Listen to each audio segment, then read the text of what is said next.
ಎಲ್ಲರಿಗೂ ನಮಸ್ಕಾರಗಳು. ಅತ್ಯಂತ ಮಂಗಳಕರ ಎಂದು ಪರಿಗಣಿಸಲಾಗುವ ಅಕ್ಷಯ ತೃತೀಯ ಆಚರಣೆಯ ಮಹತ್ವವೇನು ಅನ್ನೋದನ್ನು ನೋಡೋಣ. ಭಾರತದಲ್ಲಿ ಆಚರಿಸುವ ಪ್ರಮುಖ ಆಚರಣೆಗಳಲ್ಲಿ ಅಕ್ಷಯ ತೃತೀಯ ಕೂಡ ಒಂದು. ಈ ದಿನವನ್ನು ಲಕ್ಷ್ಮೀ ದೇವಿಗೆ ಸಮರ್ಪಿಸಲಾಗಿದೆ. ಅಂದು ದಾನ ಮಾಡುವುದು ಅತ್ಯಂತ ಪುಣ್ಯದ ಕಾರ್ಯ. ಅಕ್ಷಯ ತೃತೀಯದ ದಿನ ಗಂಗಾ ಸ್ನಾನ ಮಾಡುವುದರಿಂದ ಎಲ್ಲ ಪಾಪಗಳಿಂದ ಪರಿಹಾರ ಸಿಗುತ್ತದೆ ಎಂಬ ನಂಬಿಕೆ ಇದೆ.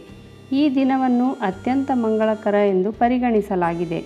ವೈಶಾಖ ಮಾಸ ಶುಕ್ಲ ಪಕ್ಷದ ತೃತೀಯ ತಿಥಿಯನ್ನು ಅಕ್ಷಯ ತೃತೀಯ ಎನ್ನುತ್ತಾರೆ.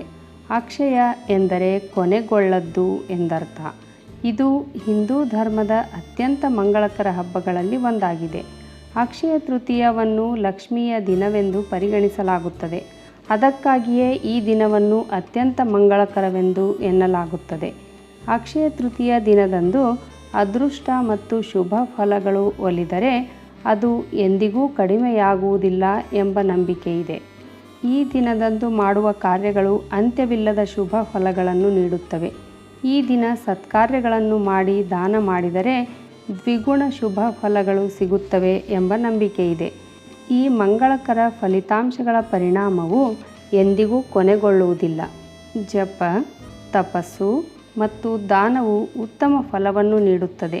ಅಕ್ಷಯ ತೃತೀಯದ ದಿನ ಯಾವುದೇ ಹೊಸ ಅಥವಾ ಮಂಗಳಕರ ಕೆಲಸವನ್ನು ಮಾಡುವುದು ತುಂಬ ಮಂಗಳಕರವೆಂದು ಪರಿಗಣಿಸಲಾಗುತ್ತದೆ.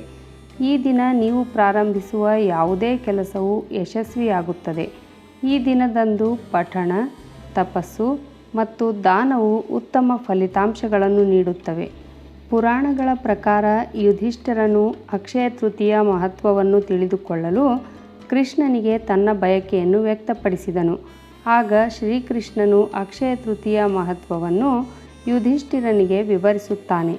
ಈ ದಿನ ಸ್ನಾನ, ಜಪ, ತಪಸ್ಸು, ಯಜ್ಞ, ಆತ್ಮಾಧ್ಯಯನ, ಪಿತೃಗಳನ್ನು ಪ್ರಾರ್ಥಿಸುವ ಮತ್ತು ದಾನ ಮಾಡುವವರಿಗೆ ಶಾಶ್ವತವಾದ ಪುಣ್ಯದ ಫಲ ಸಿಗುತ್ತದೆ ಎಂದು ಶ್ರೀಕೃಷ್ಣ ಹೇಳಿದ್ದನು ಎಂದು ಹೇಳಲಾಗುತ್ತದೆ. ಅಕ್ಷಯ ತೃತೀಯ ಪುರಾಣ. ಒಂದಾನೊಂದು ಕಾಲದಲ್ಲಿ ಒಬ್ಬ ಬಡ ವೈಶ್ಯ ವಾಸಿಸುತ್ತಿದ್ದ. ಅವನಿಗೆ ದೇವರಲ್ಲಿ ಅಪಾರ ನಂಬಿಕೆ ಇತ್ತು. ಆದರೆ ಅವನ ಬಡತನವು ಅವನನ್ನು ತುಂಬ ನೋಯಿಸಿತ್ತು. ಒಂದು ದಿನ ಅವನಿಗೆ ಯಾರೋ ಅಕ್ಷಯ ತೃತೀಯದಂದು ಉಪವಾಸ ಮಾಡಲು ಸೂಚಿಸುತ್ತಾರೆ.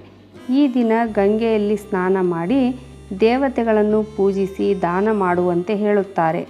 ಅವನು ಅದನ್ನು ಪಾಲಿಸುತ್ತಾನೆ. ಆ ವೈಶ್ಯನು ತನ್ನ ಮುಂದಿನ ಜನ್ಮದಲ್ಲಿ ಕುಶಾವತಿಯ ರಾಜನಾದನೆಂದು ನಂಬಲಾಗಿದೆ.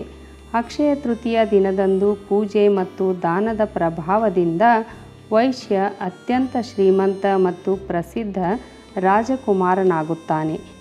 ಆ ಕಾರಣದಿಂದ ಈ ದಿನದಂದು ದಾನ, ಧರ್ಮ ಹಾಗೂ ಚಿನ್ನ ಖರೀದಿ ಮಾಡುವುದರಿಂದ ಲಕ್ಷ್ಮೀದೇವಿಯ ಆಶೀರ್ವಾದ ಮತ್ತು ಶಾಶ್ವತ ಸಂತೋಷ ಮತ್ತು ಸಮೃದ್ಧಿಯನ್ನು ತರುತ್ತದೆ ಎಂದು ಹೇಳಲಾಗುತ್ತದೆ.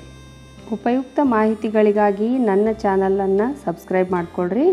ಹಾಗೆ ಒಂದು ಲೈಕ್ ಕೊಡೋದ್ರ ಜೊತೆಗೆ ಹೆಚ್ಚು ಜನರಿಗೆ ಈ ವಿಡಿಯೋವನ್ನು ಶೇರ್ ಮಾಡಿರಿ. ಧನ್ಯವಾದಗಳು.